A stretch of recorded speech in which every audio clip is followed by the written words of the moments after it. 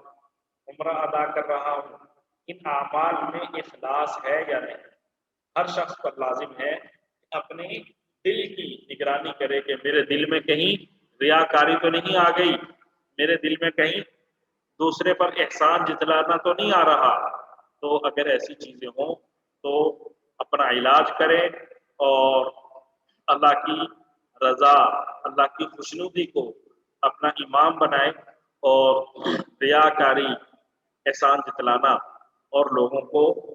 صدقہ خیرات کرنے کے بعد تکلیف پہنچانا، اس سے اللہ تعالی ہم سب کی حفاظت فرمائے۔ صلی اللہ علیہ وآلہ وسلم۔ آج کے لیے اتنا ہی، کل انشاءاللہ آگے پڑھیں گے۔